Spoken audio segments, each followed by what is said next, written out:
All right. So for those that are listening on the radio, that's good. So let me just go over what I'm going to say here. So this is your host, Michael J. Long. I'm just starting the recording now. All right, so this is your host, Michael J. Long, host of Michaels Libertarian Pizza Party, and you're listening to 1080 FM. And I gotta say, so what I was going over is pretty simply, I forgot to put the record button on when I started recording. My bad. There's a misconception that goes around, so let me start over again. Corporatism is what I was talking about, and for those that don't know, that's what most people, especially those on the left, commonly refer to as capitalism. But it's not capitalism. It's just that that's what most people think of when they think about capitalism is corporatism, which is basically the idea that the government hand turns around, gives billions of dollars to all these Fortune 500 mega corporations that in turn cut back on employment by buying automated machines to do the work for most people, so they can cut back on employment every time we raise the minimum wage to $15 an hour, and then everything goes up, and then they print money out of thin air, and with the U.S. Federal Reserves and the printing presses. And so my solution to all that is that we need to get the government out of the way as much as possible. Now, some of you guys may have different solutions on that matter. That's perfectly fine. But in my opinion, I think this is what we should do. We should get the government out of the way, especially out of the way of the free market, as much as we possibly can. And, if we want to save money, here's how we do it. We get rid of every single federal government agency that we don't need. We cut the congressional salaries by up to 60-80%, and the presidential salaries by up to 75%, right? So we can do all that. And on top of that, 85% for Congress, 65 to 70% or 65%, I think, for the presidential salaries. We cut that back by 65%, cut the congressional salaries up by 85%, and get rid of every single federal government agency that we don't need or that are unconstitutional, illegal, or irrelevant that nobody's dependent on. And then we can transition to private contributions for the funding of Social Security and the welfare. And for the time being, we can replace the income tax with the fair tax or consumption tax, if you will. And I think all of those options are doable. And I think we can get to a point, if we can get to a point where we can do all that with a, and so forth, I think we'll be all set in the right direction. So those are some of my solutions that I would utilize and what I support. But I also support ending foreign aid to foreign countries and allow, in terms of financial support via the tax dollars, and also creating an environment where people can freely trade with other countries and other people around the world and themselves and in their communities and so forth. And I think we should probably end at the federal level corporate subsidies, and not to mention the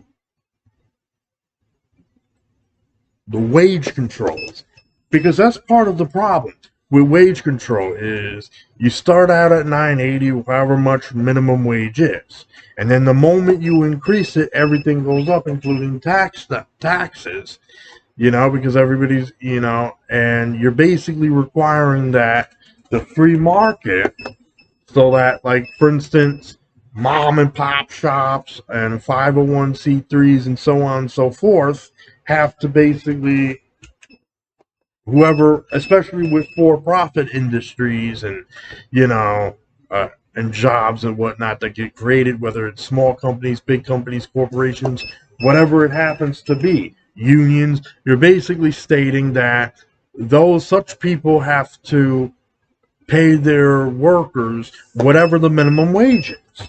And then when you increase the minimum wage to $15 an hour, $20 an hour, however much you want to increase it to, then that alone causes a rift between the employers and the employees. And the employees are then going to turn around and fire most people. They're probably going to, resort to, if they can afford it, automation. If not, if they're a small company, they're probably going to shut down. And now nothing for the consumers and nothing for the, and that's going to mean less jobs and more monopolies with the corporations and so on and so forth. So the solution that I present to you guys is get rid of wage control. Get the government out of the affairs of wage control.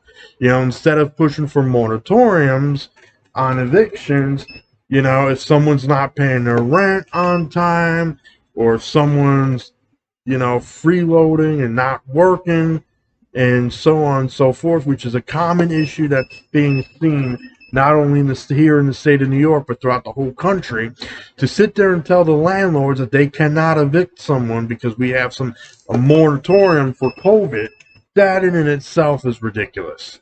And, I think the landlords know best who to rent their properties out to, and not to mention who to evict and who not. And I wouldn't get the government involved in it, right? I would let the landlords deal with it and let them deal with it in an appropriate manner. And I probably would get the courts out of it too. But that's a whole nother topic for a whole nother matter. The point is, the government needs to be reined in. We need to reduce the powers of the government because our civil liberties and our rights are being infringed upon. I mean, even with the ATF, when Trump and the Congress passed, which Trump signed into law at the time when he was president, a series of gun control measures, those same gun control measures changed the classification and for different situational circumstances for different types of guns and rifles and so forth. And it's like, regardless of whether the Democrats are running the show or the Republicans, right? And the Republicans are supposed to be in favor of the Second Amendment, but apparently, I guess they're not. Not when you look at the fact that every time they're in power, every time they have a majority in the Congress, every time they have a president, whether it be Donald Trump or George W. Bush or George W. Bush Sr., I don't care who it is, right? Every time we've had a Republican president, we haven't even touched on the budget. We haven't even touched on the gun issue. And the gun issue should be that people have the right to bear arms and should be allowed to keep their guns. Period. That's what the Constitution says. That's what in the Second Amendment, and as long as you're not imposing danger of force or fraud to others or haven't committed a violent crime with it, there's no reason why we should take it away from you. And no reason why we should have government-run gun control background checks and so forth. Or bans on automatic rifles, which is contrary to what the Second Amendment says. The idea that we're going to restrict what firearm you can have and what firearm you can't is by itself ridiculous. And not only is it unconstitutional, but it interferes with the person's civil liberties who owns the guns. And let me be frank with you, most gun owners don't actually go out there and kill people just to kill people. And the people who do, they don't get it through the legal system. They get them through the black market, and so all we're going to end up doing is punishing gun owners. So that's another area where we need to get the government out of the way, is with the issue of guns, with the issue of unionization, with the issue of wages, with the whatever it happens to be. Because if you think about it, there's a government agency for every little thing. There's the USDA, the United States Department of Agriculture, and what do? They just subsidize Monsanto's grain farms mostly. So grain farms, corn farms, but most of your other produce, they're not, even though many of them might be regulated by the USDA, are not subsidized by the USDA. Instead, what happens is most of the grocery stores get them anyways via the free market. So there's really no need to have the United States Department of Agriculture. And there's really no need to have the FBI, the CIA, the NSA, the TSA, the BLM. And by BLM, again, I'm not talking about Black Lives Matter here. I'm talking about the Bureau of Land Management. That BLM. And that is the government agency as well.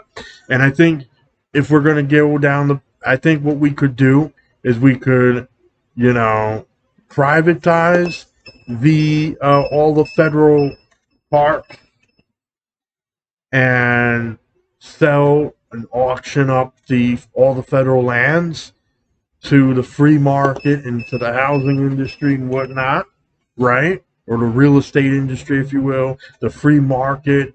It could go to the higher bidder, I don't care, but we can sell all that federal land, right? And then we can get rid of the Bureau of Land Management, or BLM for short.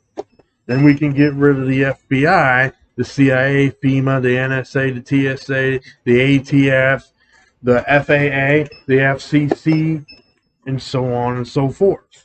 And because a lot of those are regulatory government agencies we don't need. And we don't need all these law enforcement federal agencies, that I'm talking about. We don't need to have Department of this and Department of that. We can cut back on the welfare. We can, or not necessarily cut back on the welfare, but cut back on the taxes, replace the income tax with the fair tax, get rid of the printing presses, get rid of the Federal Reserves, and like I was mentioning earlier, get rid of reduce the congressional salaries by 85% and the presidential salaries by up to 65%. We can then turn around and bring the troops home, get out of NATO, get out of the United Nations, and then we can create an environment where we have free trade, free trade with other countries around the world, and by doing so, we can then lift the embargoes with Cuba, Venezuela. We can get Congress to lift the embargo on Cuba, Venezuela, North Korea, Iran, Syria, Lebanon, so on and so forth. Bring the troops home from all over the world. Seize all military aid. And on top of that, then we can have discussions about getting rid of the Pentagon, because there's no reason for the military to be centralized under the Pentagon. Then we can abolish the Space Force. You know what I mean? Because the Space Force was passed unconstitutionally. It's illegal. Never should have been allowed. So I would abolish the Space Force and get rid of I would work with, and I would, if anything, if I was president or advise any libertarian president there is, to henceforth, and this is what I also support, which is getting rid of the Dodd-Frank, getting rid of the NDAA, the Patriot Act, and the Affordable Health Care Act, and the Jones Act, and all these unconstitutional illegal laws. Also included with that should be the Espionage Act, right? We should get rid of that because we're using that to punish journalists like Julian Assange. And if we get rid of that, then we have no basis to go after, journalists, independent journalists that are trying to do their jobs and so forth. So, my big push here would be for decentralization of the federal government and decentralization of the state governments throughout the country, and If you support any of that, then I would encourage you guys to go out and support the Libertarian Party. Vote for the Libertarian Party if you want to, but also find out more about the Libertarian Party and so forth. But I just figured I'd give you guys my take on that. And if you like what you guys hear, you can hit the subscribe link, hit the notification bell, and then select all on YouTube so that way you guys will be notified when a new video comes about or when I go live. So then I'd greatly appreciate that if you guys want to subscribe to my YouTube channel. And please remember that I need at least 1,000 subscribers and 4,000 watch time hours for my videos so that I can unlock additional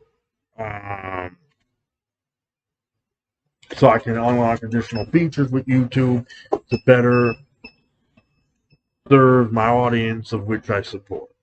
And so, yep. So this is the gist of what I was talking about. And, I think decentralization of the federal government and reducing the taxes and all that and getting rid of the income tax and replacing it with the fair tax would be a great step in the right direction, and then we can fund the Social Security, the Medicaid, the Medicare, the CHIPS with it for people who truly need it, and then transition that to private contributions so that now private contributors and charitable organizations and donors can then donate to keep those programs afloat. And I also think that we should allow the free market to compete against those programs so that in the event we have to get rid of those programs, there's already a free market alternative for that. And then this way, with it still in place, we can get to a point where if the demand for it diminishes for the government-run programs that I've mentioned, the Medicare, the Medicaid, the CHIPS, the Social Security, the SSI, SSA, SSDI, SS Retirement, whatever, we can get to a point where all that can be funded through private contributions and that we have the free market competing against those services. And then if the demand for those services diminishes, then we can have a discussion in Congress and throughout the country in terms of whether we want to get rid of those programs at that point in time. Because as you know, the disabled population, the mental health population, and various other families and people are dependent on those programs. And we can't just get rid of it without causing harm. So, of course, we have to, have some type of a transition plan that, works for the welfare. So everything else, on the other hand, we can get rid of because we don't need it. We can cut the congressional salaries and, like I said before, like 65%. Hey, that's not bad, Because now Congress, there's some countries and in some states in this country where the legislator gets paid $100 a year, right? And that's because here's the deal. When you get elected, you're running for office, you get elected, especially at the federal level, you shouldn't have to be there the whole year, except for 3 or 4 weeks out of every, 6 or 8 months. You should be able to return to your community and have a job, So the idea is that it should be temporary. You should work in Congress through the terms that you have and, rent a hotel room during the time that you're there. But we've created a scenario where with our congressional lawmakers, they practically live in D.C. It's the first thing they do is rent an apartment. And if it was anybody else renting an apartment in D.C., they'd lose the residency of the state they reside in or come from. So I don't get why, we should have lawmakers living in the Capitol because the amount, we should get to a point where our Congress members only meet, like once twice a week, every 3 or 4 months or whatnot, right? Instead of every day. And the president should have very little power to make them come to session and say, you need to do this, that, and the other thing. And that's the other thing, is that there's a misinterpretation that somehow the presidential powers runs the show. The president has all this power. The president does not have all this power we're talking about, other than what Congress has allowed them to have, the president to have under certain federal legislation and laws that were passed, which is contrary to what the U.S. Constitution says. And if Congress wanted to, they could, even with that, kind of, take away the presidential emergency powers and whatever other powers that they weren't even supposed to give them. If you look strictly in the Constitution, right, this is the way it's supposed to be. The local governments are supposed to have the bulk of the control in this country, right? Followed by the county, the state, and then the federal government, right? And the president is supposed to have, there's supposed to be checks and balances between the executive branch of the federal government and the legislative branch of the federal government, that being Congress, and the traditional branch of the federal government, right? And it's supposed to be checks and balances with the local, state, and county governments and the federal government. So when you factor all that in and consider the amount of control per portion with all that, and you factor it all up, they're all supposed to have equal powers, and the president, except for the presidential executive branch, which is actually supposed to have the least amount of power. It's not the most amount of powers. I mean, what the president of the United States is supposed to be is someone who resides over the country, who sets the agenda for Congress, and then, if we need to go to war and we're not imminently attacked and or invaded, request Congress to, declare war, or there's the act of reprisal. It's the other thing, if they're 20 miles off our shore, whatever enemy that wants to attack us or invade us, right? But aside from that, the president's not supposed to sit there and tell us when we can go to war and when we're not going to go to war and when we're going to freaking sit there and attack people like Soleimani and so on and so forth. I mean, this just goes to show you the president has too much power. And that is because we've allowed the president of the United States to have too much power. That's because we're not following the U.S. Constitution. That's because we're not really taking a look at what is and isn't, and, so that's the thing. I am all for decentralization. I'm all for incrementalism on welfare, and, overall I support free market approaches. I'm a libertarian, as you know. So, yeah, if this is what you support, again, please also consider supporting the Libertarian Party and become a national member if you want to, And if you live here in the state of New York, please consider registering with the Board of Election as a Libertarian, and so on and so forth.